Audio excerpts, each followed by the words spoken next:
السلام عليكم ورحمة الله وبركاته.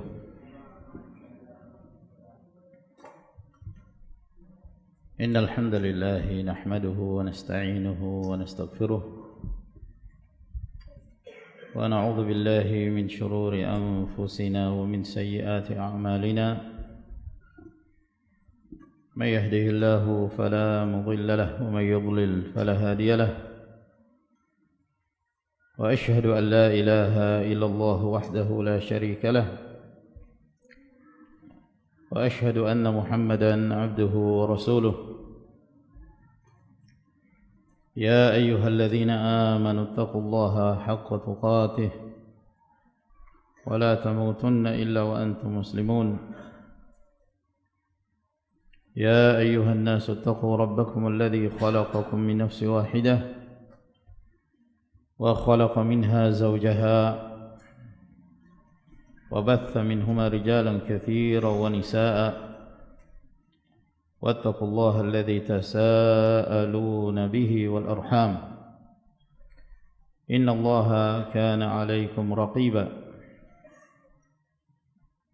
يا أيها الذين آمنوا اتقوا الله وقولوا قولا سديدا يصلح لكم أعمالكم ويغفر لكم ذنوبكم ومن يطع الله ورسوله فقد فاز فوزا عظيما. أما بعد فإن خير الكلام كلام الله عز وجل وخير الهدي هدي محمد صلى الله عليه وعلى آله وصحبه وسلم. وشر الأمور محدثاتها فإن كل محدثة بدعة وكل بدعة ضلالة وكل ضلالة في النار. أيها الإخوة الكرام, Alhamdulillah, pada malam hari ini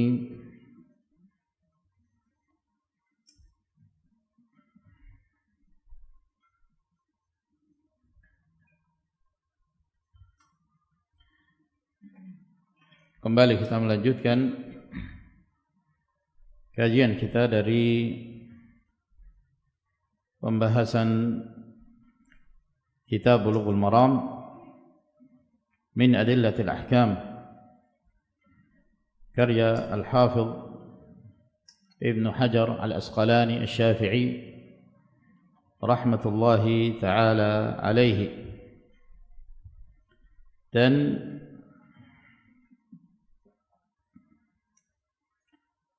setelah sebelumnya kita menjelaskan tentang warisan dzawul arham, yaitu kerabat non ahli waris, bahwa yang sahih apabila seseorang meninggal dan dia tidak meninggalkan satupun dari ahli waris, baik dari kalangan ahlu al-furud atau dari kalangan al-asabah, maka yang sahih dari pandangan para ulama, warisan itu berpindah kepada dzawu al-arham, yaitu kerabat yang non ahli waris. Mereka lebih utama daripada mengalokasikan warisan tersebut ke Baitul Mal, berdasarkan firman Allah Subhanahu wa taala, wa ulul arhami ba'dhuhum aula bi ba'dhin fi kitabillah, bahwa orang-orang yang memiliki hubungan kerabat, sebahagian mereka lebih utama terhadap sebahagian yang lain yang ditetapkan dalam kitabullah Subhanahu wa ta'ala.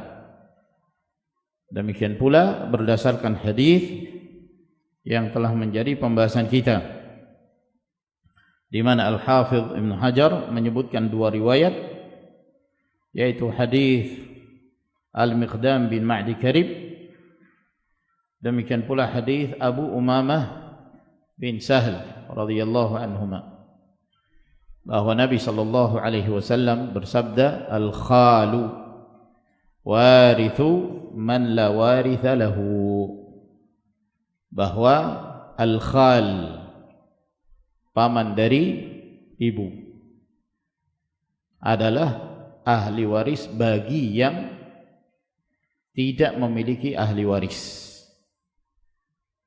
Tidak memiliki ahli waris, maka al-khal yang asalnya bukan termasuk ahli waris, maka dia bisa mewarisi harta dari yang meninggal tersebut. Maka pada malam hari ini kembali kita melanjutkan kajian kita ke hadis yang berikutnya, yaitu hadis yang ke-953. Berkata Al-Hafidh Abul Fadl Ahmad ibn Ali ibn Hajar Al-Asqalani Al-Syafi'i rahimahullahu ta'ala, wa an Jabir radhiyallahu anhu, dari Jabir bin Abdullah radhiyallahu ta'ala anhuma, ani Nabi sallallahu alaihi wa ala alihi wasallam qala, dari Nabi sallallahu alaihi wasallam. Dan Jabir bin Abdullah termasuk sahabat Nabi sallallahu alaihi wasallam yang paling banyak meriwayatkan hadis-hadis dari Rasulullah alaihi salatu wassalam. Ayah beliau juga termasuk sahabat Nabi, Abdullah ibn Haram. Beliau terbunuh dalam peristiwa perang Uhud. Bahwa Nabi sallallahu alaihi wasallam bersabda, "Idza istahalla al-mauludu wurritha," atau waritha, apabila anak yang terlahir itu keluar dalam keadaan menangis, keluar dalam kondisi hidup, maka dia termasuk seorang yang berhak mendapatkan warisan. Rawahu Abu Dawud wa sahhahahu Ibn Hibban. Hadis ini diriwayatkan oleh Abu Dawud dan disahihkan oleh Ibn Hibban rahimahullahu ta'ala.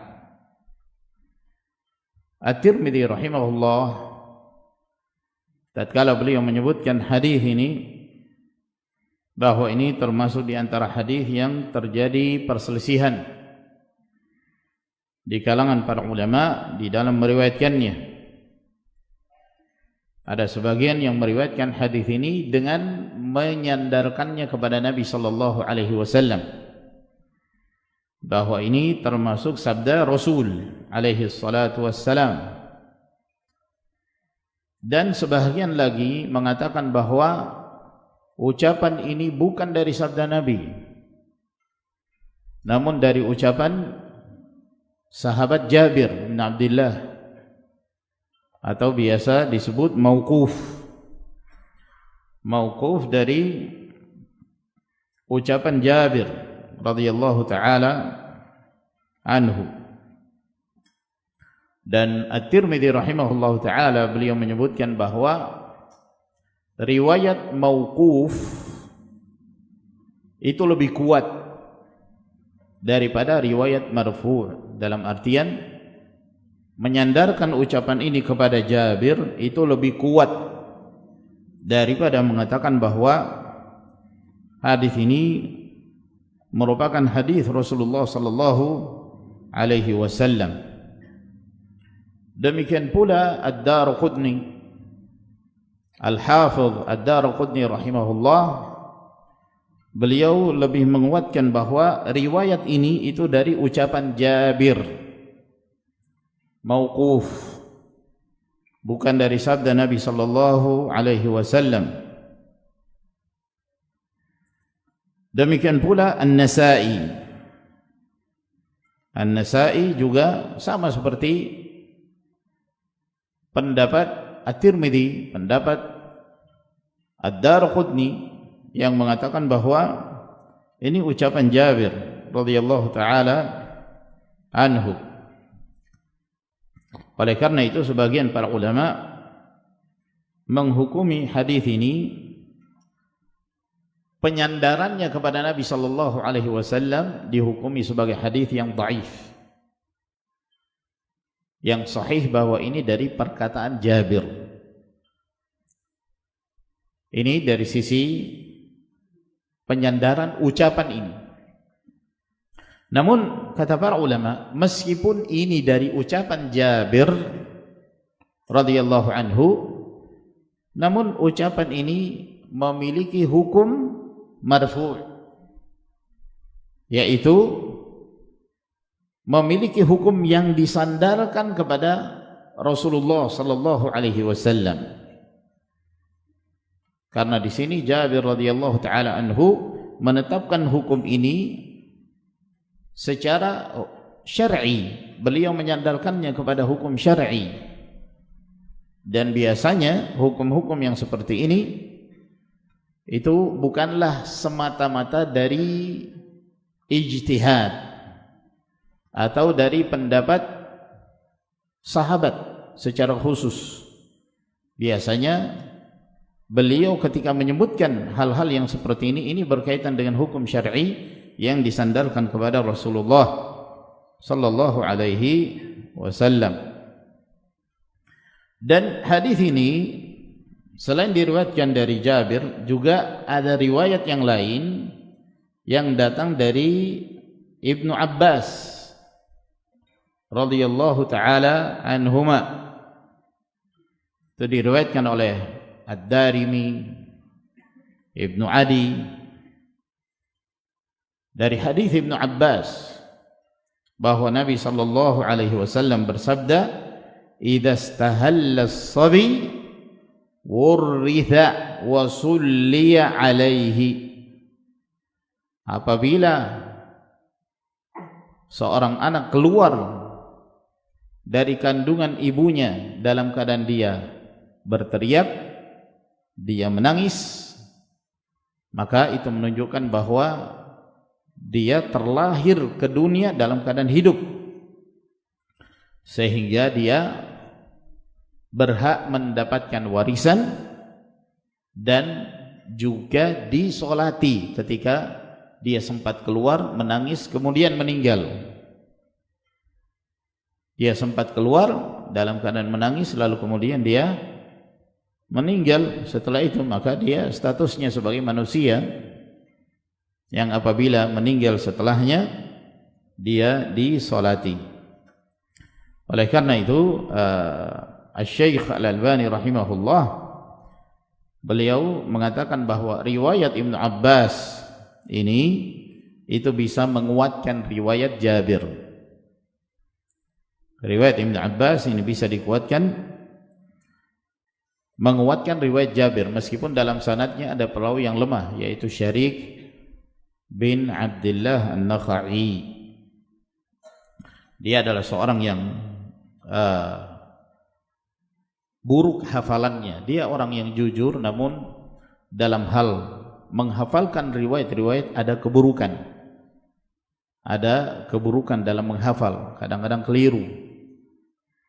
Walhasil hadis ini ma'asyiral ikhwah rahimakumullah dijadikan hujjah oleh para ulama. Ya, datang dari Jabir, datang dari Ibnu Abbas, disandarkan kepada Rasul alaihi salatu wassalam, sehingga hadis ini bisa dikuatkan. Nah, sekarang kandungan yang terdapat di dalam hadis ini. Kata Nabi sallallahu alaihi wasallam, "Idza istahalla istihlal." Idza istahalla, apabila anak al-mauludu, yaitu anak yang dilahirkan, istahalla. Yang dimaksud istahalla dari kata istihlal yaitu raf'us saut, mengangkat suara. Mengangkat suara yang menunjukkan bahwa dia menangis. Dan itu adalah sesuatu yang normal apabila anak tersebut baru saja dia keluar dari rahim ibunya, terlahir ke dunia. Normalnya bayi itu berteriak atau menangis. Itu normal. Bahkan ketika bayi tersebut keluar dalam keadaan tidak ada suara sedikit pun, tidak ada tangisan, dia tidak mengangkat suaranya, maka ada sesuatu pada bayi tersebut. Apakah dia meninggal atau ada cacat tertentu. Jadi kata Nabi sallallahu alaihi wasallam di dalam hadis ini, "Idza istahallal maulud", apabila anak itu istahalla, dia menangis, dia mengangkat suaranya ketika baru dilahirkan, wurritha. Wurritha di sini ada dua cara pengucapan, wurritha atau waritha. Waritha, wurritha atau waritha. Wurritha maksudnya dia ditetapkan sebagai ahli waris. Wurritha artinya dia resmi menjadi ahli waris. Atau waritha maksudnya dia mewarisi keluarganya, dia mewarisi kerabatnya yang meninggal. Jadi hadis Nabi sallallahu alaihi wasallam ini menjadi dalil dan hujjah bagi para ulama yang mengatakan bahwa janin yang terdapat di dalam rahim seorang ibu, dia termasuk ahli waris. Dia termasuk ahli waris dengan syarat ketika dia lahir dia dalam kondisi hidup, memiliki hayatun mustaqirrah. Dia diketahui ada tanda kehidupan pada saat lahir. Tanda kehidupannya bagaimana? Teriak atau menangis atau bersin, ya. Kalau ketawa ada nggak ya? Baru lahir terus ketawa gitu? Hah? Wallahu alam, saya nggak tahu. Intinya ada tanda-tanda yang menunjukkan bahwa bayi ini hidup. Bayi ini hidup ketika dia terlahirkan ke dunia. Adapun kalau hanya sekedar melakukan pergerakan sedikit, itu belum tentu menunjukkan kehidupan.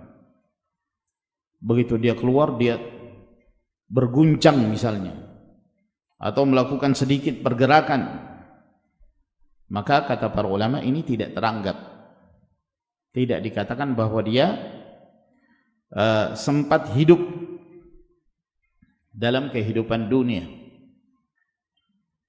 Kalau terjadi perselisihan, mereka yang menyaksikannya hidup tidak, ya, dan tidak ada bukti yang menunjukkan kehidupannya, maka asal hukumnya dia dianggap tidak hidup, karena asal hukumnya dia mati. Asal hukumnya dia mati.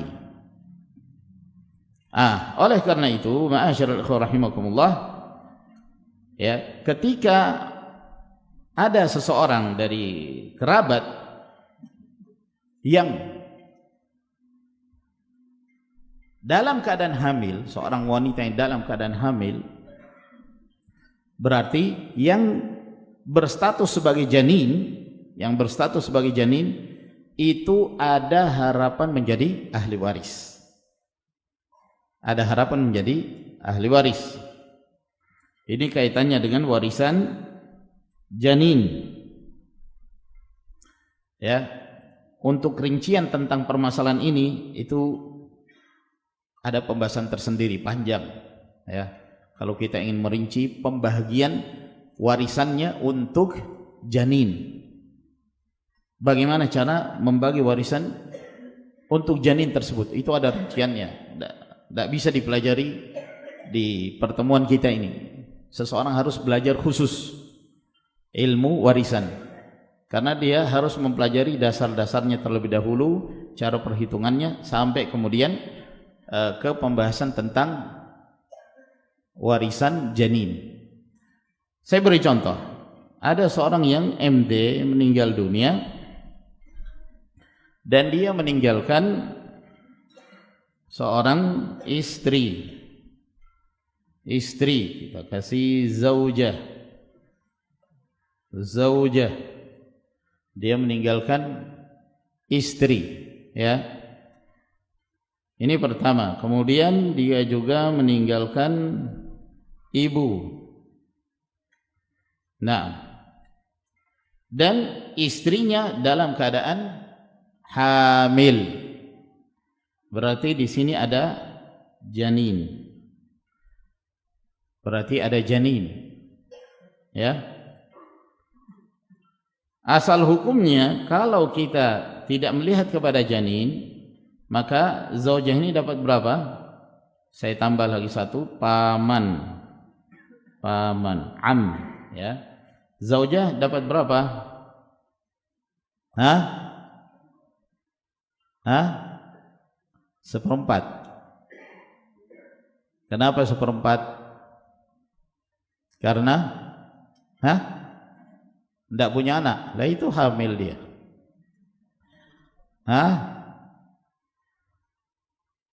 Berarti apa? Ada kemungkinan 1/4, ada kemungkinan apa? 1/8. Ini ada perhitungannya tersendiri, ya. Saya tidak ingin masuk ke situ karena panjang urusannya. Kalau masuk ke rincian tentang pembahasan janin, ya. Namun ini dasarnya saja bahwa ketika seorang istri ditinggal mati oleh suaminya sementara dia dalam keadaan hamil. Nah, warisan istri itu kan ada kemungkinan 1/4, ada kemungkinan pula 1/8. Kalau tidak punya anak, maka istri dapat berapa? 1/4. Kalau punya anak, istri dapat 1/8. Sekarang pertanyaannya, apakah yang meninggal punya anak atau tidak? Kan belum jelas. Yang pasti istrinya dalam kondisi hamil. Yang pasti istrinya dalam keadaan hamil. Ya. Yang ada di dalam perut istrinya itu belum bisa dipastikan. Belum bisa dipastikan. Nah, sekarang kita berpindah dulu. Ibu berapa di sini? Ada kemungkinan 1/3 kalau janinnya tidak lahir normal. Tapi kalau janinnya lahir normal menjadi anak, maka berapa? Ibu dapat 1/6. Paman dapat sisa, asabah. Nah, ini janin ini ada banyak kemungkinan. Kemungkinan pertama, mati. Ya. Kemungkinan pertama mati, keguguran misalnya. Sehingga ketika dia keluar sudah enggak ada nyawa dan tidak ada tanda-tanda yang menunjukkan kehidupan.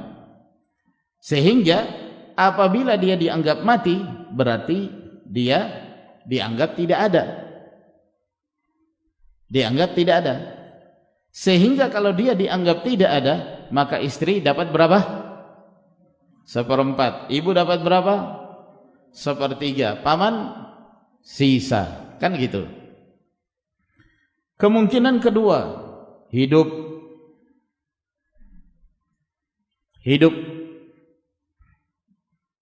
Sehingga kalau hidup, istri dapat 1/8, ibu dapat 1/6. Hidupnya ini masih ada kemungkinan. Kemungkinan pertama, laki-laki, ya toh? Laki-laki. Kan beda. Kalau dia laki-laki, berarti paman minggir, mahjub, terhalang. Dia tidak berhak mendapatkan warisan karena yang lahir anak laki-laki. Ada kemungkinan B, ya, perempuan, ya kan? Ada kemungkinan perempuan. Baik. Sehingga kalau dia perempuan, Maka istri 1/8, ibu 1/6, anak perempuan dapat 1/2. Kemungkinan ketiga, kembar. Iya lah, kembar. Ya. Kembar ini ada kemungkinan pula. Iya, kembar dua-duanya laki-laki. Kemungkinan kedua, dua-duanya perempuan. Kemungkinan ketiga, laki 1, perempuan 1. Ya. Masih ada kemungkinan 3 kembar. Ya. Meskipun itu jarang ya. Tapi kan namanya ada yang sampai berapa? Di dunia ini sampai berapa? Ada yang 9 enggak? Benar enggak itu? Hah? 4. Itu kan pengetahuan antum. 4. Ada 5 enggak? Ada. Loh, dia tuh ada berarti. Makanya yang kayak gini ini perhitungannya agak ribet ya. Ya, nanti di situ akan banyak bagannya. Ini kalau kemungkinan pertama mati, kemungkinan kedua hidup, kalau hidup laki atau perempuan atau kembarnya banyak kemungkinan. Ya, oleh karena itu menghitung ya, warisan janin ya, ini memang perlu mempelajari ilmu warisan dari dasarnya dulu. Dasarnya dulu, cara perhitungannya, bagaimana cara membuat bagannya agar kemudian bisa tergambarkan, sehingga tidak mungkin kita akan menerangkan secara detail di sini, tidak mungkin, ya pasti bingung sudah. Nah, tapi ini dasarnya yang seperti ini, ya, ini dasarnya. Nah, kalau misalnya para ahli waris mereka sepakat untuk menanti, tunggu lahir aja deh, baru dibagi. Semuanya sepakat. Semuanya sepakat. Tunggu janin itu lahir, biar jelas. Nah, ini lebih mudah. Berarti semua sepakat menahan pembahagian warisan sampai janin ini terlahir ke dunia. Kalau ternyata dia terlahir mati, sudah enggak dianggap dia. Kalau tidak ada tanda kehidupan. Kalau ternyata dia lahir istahal, teriak, menangis, maka berarti dia telah resmi menjadi ahli waris. Dia telah resmi menjadi ahli waris. Lihat seperti apa kelaminnya. Ternyata dia terlahir sebagai laki-laki, ya. 5 menit kemudian mati. Walaupun 5 menit kemudian, walaupun 1 menit kemudian meninggal, tapi dia sempat menangis, dia sempat teriak, atau ada yang menunjukkan bahwa dia hidup, maka dia memiliki harta, dia termasuk ahli waris. Wajib bagi kerabatnya untuk menjaga harta anak ini. Dia harus dijaga hartanya, berarti statusnya harta anak yatim. Ya, kalau misalnya ayahnya meninggalkan 1 T, ya, uang asli semua, tidak ada yang palsu, 1 T. Nah, berarti kan zaujah atau istri dapat berapa? 1/8. Ibu dapat 1/6. Paman 0 karena dia terhalang. Maka laki-laki ini mendapatkan sisa dari 1 T. Jadi kalau kita hitung, istri tadi 1/8, kemudian ibu 1/6, ya. Disamakan penyebutannya berapa ini? Hah? 24. Berarti yang 1/8 jadi 3/4. 3/24, afwan. 3/24. Kemudian ditambah ibu 4/24, berarti sama dengan 7/24. Inilah harta, ya, yang diberikan masing-masing kepada istri.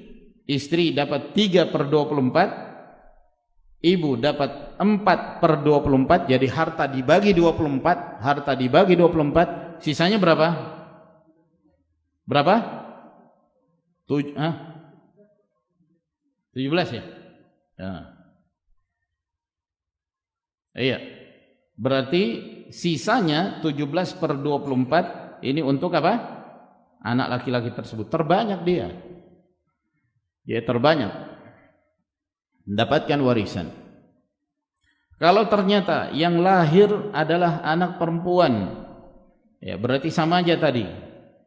Istri 1/8, ibu 1/6.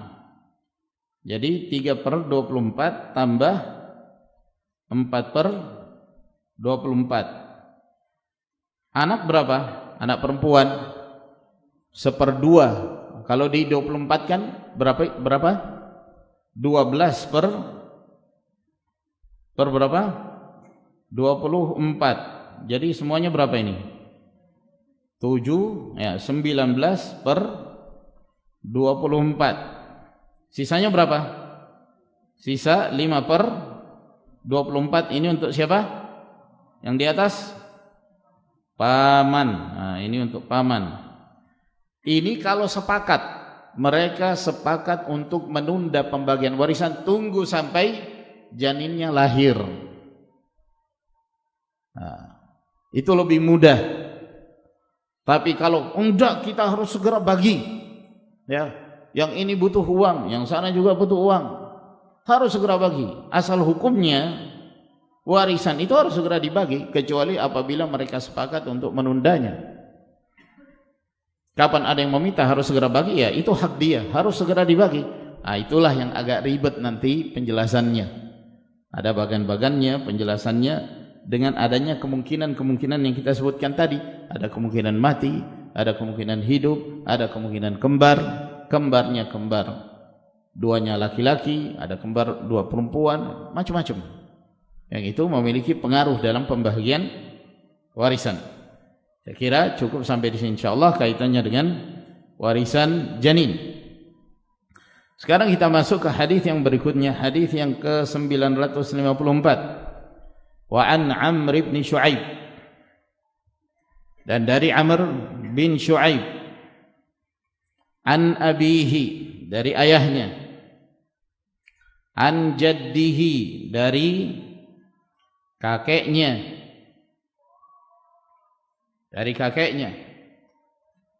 Ini rantai perawi yang seperti ini sering muncul dalam sekian banyak riwayat. Amr bin Shu'aib dari ayahnya, dari kakeknya. Jadi nama beliau Amr bin Shu'aib bin Muhammad bin Abdullah bin Amr bin Al-As. Ini namanya Amr bin Shu'aib bin Muhammad bin Abdullah bin Amr bin Al-As. Amr bin Shu'aib dari ayahnya, an abihi dari ayahnya. Maksudnya ayahnya siapa? Ayahnya Amr. Berarti siapa? Ya si Shu'aib. Berarti Amr bin Shu'aib meriwayatkan dari ayahnya, yaitu Shu'aib. Ya. An jaddihi, dari kakeknya. Nya ini kembali kemana? Nah, ini yang menjadi perselisihan. Apakah nya kembali kepada kakeknya Amr atau kakeknya Shu'aib? Kalau kembali kepada Amr, kakeknya Amr Muhammad, dan dia bukan dari sahabat Nabi. Oleh karena itu yang benar bahwa riwayat ini penyebutan dari kakeknya maksudnya kakeknya Shu'aib. Kakeknya Shu'aib. Siapa kakeknya Shu'aib? Ya ini Abdullah bin Amr ibn al-As, dan beliau dari sahabat Rasul sallallahu alaihi wasallam. Oleh karena itu Apabila kita mendapati riwayat yang seperti ini, Amr bin Shu'aib dari ayahnya, yaitu ayahnya Amr, dari Shu'aib, dari kakeknya, yaitu kakeknya Shu'aib, yaitu Abdullah bin Amr bin al-As. Jadi sahabatnya ini bernama Abdullah bin Amr bin al-As, dan beliau sahabat Nabi sallallahu alaihi wasallam. Riwayat yang seperti ini itu termasuk riwayat yang para ulama menghukumi hadis hasan. Menghukumi hadis hasan itu asalnya. Dilihat lagi siapa yang meriwayatkan dari Amr, itu permasalahan tersendiri. Ya. Dari Amr bin Shu'aib, dari ayahnya, dari kakeknya. Qala, kata beliau, qala Rasulullah sallallahu alaihi wasallam, laisa lil qatili minal mirathi syai'un. Laisa, tidak ada, lil qatil, bagi pembunuh, tidak ada bagi pembunuh, minal mirath, dari mendapatkan warisan, syai'un, sedikit pun. Maksudnya pembunuh tidak berhak mendapatkan warisan sama sekali. Rawahu an-Nasa'i wa ad-Daruqutni wa qawwahu Ibn Abdul Barr.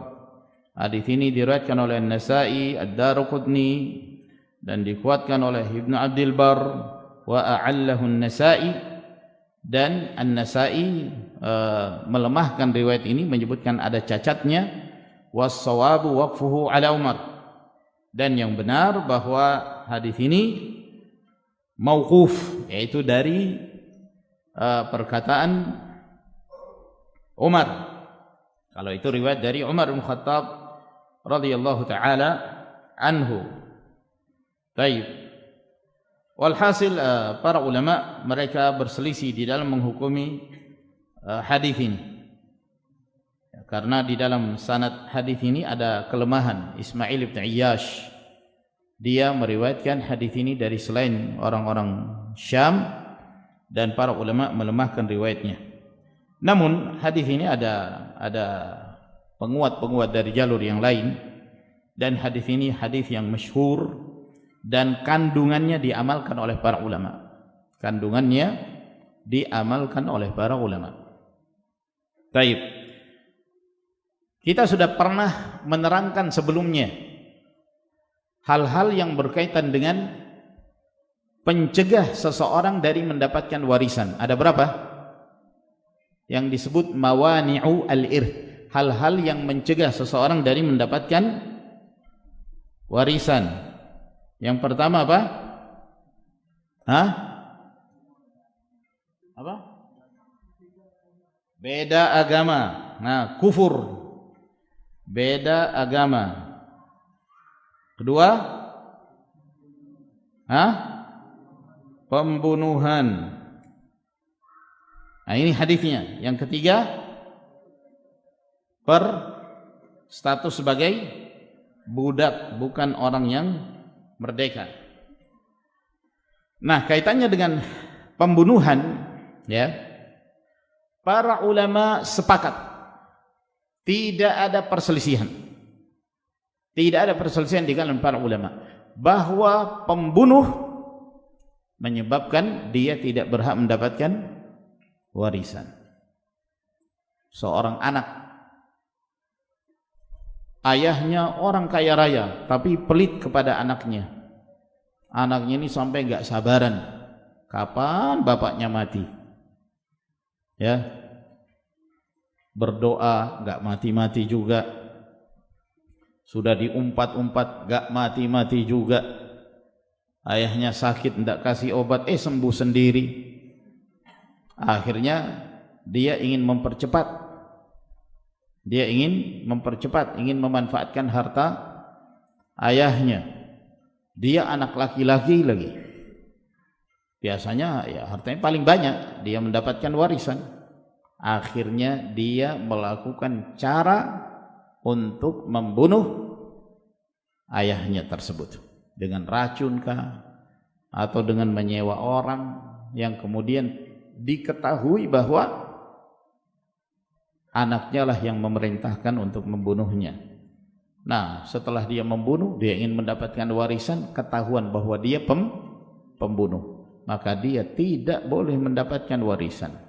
Dia terhalang dari mendapatkan warisan. Adanya dia seperti enggak ada. Nah, ini masyaallah rahimakumullah, satu kaidah yang disebutkan oleh para ulama, man ta'ajjala asy-syai'a qabla awanihi uqiba bihirmanihi. Uqiba bihirmanihi.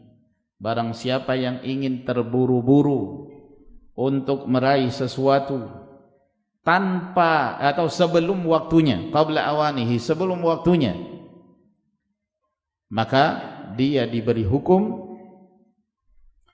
dia dicegah dari mendapatkan sesuatu yang dia inginkan itu. Akhirnya dia enggak dapat, dia tidak mendapatkan. Uqiba binaqidhi qasdihi, dia dihukum dengan dicegah darinya sesuatu yang dia ingin meraihnya, dia ingin mendapatkannya. Akhirnya dia tidak boleh mendapatkan warisan tersebut. Nah, namun yang penting untuk dipahami bahwa pembunuhan yang seperti apa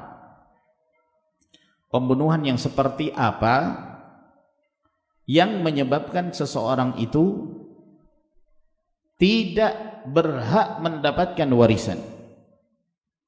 Karena dalam mazhab Syafi'i, ya, beliau berpandangan dalam mazhab Syafi'i, pembunuhan jenis apapun, jadi secara umum pembunuhan jenis apapun menyebabkan dia terhalang dari mendapatkan warisan. Namun ini pendapat yang lemah, ya, pendapat yang lemah, karena ada jenis-jenis pembunuhan yang sebenarnya nggak ada kaitannya, ya, tidak ada kaitannya.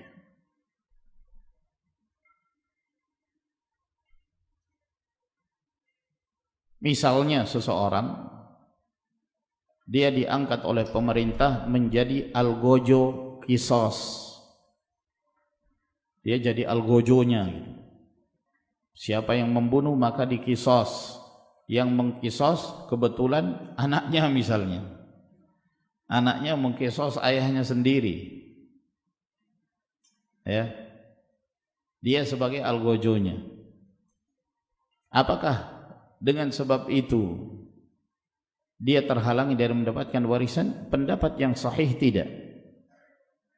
Pendapat yang sahih bahwa dia tidak terhalang untuk menjadi ahli waris. Kenapa? Karena dia membunuh kerabatnya tersebut berdasarkan hukum syar'i. Berdasarkan hukum syar'i. Oleh karena itu banyak dari kalangan para ulama, mereka mengatakan bahwa pembunuhan yang menyebabkan seseorang terhalang dari mendapatkan warisan adalah al-qatlul amdu, membunuh dengan sengaja. Membunuh dengan sengaja. Adapun pembunuhan karena keliru, dia tidak punya maksud untuk membunuh, tapi subhanallah terbunuh gitu. Lagi main futsal sama abinya, ya, lagi main futsal. Ya, namanya main futsal kadang-kadang ketemu kaki dengan kaki, dan biasanya tidak sampai menyebabkan kematian, ya. Anaknya ngambil bola, ketemu kaki ayahnya, maka dia menyikat bola kena kaki ayahnya, ayahnya terbanting, ya, akhirnya kena bagian belakangnya, mati.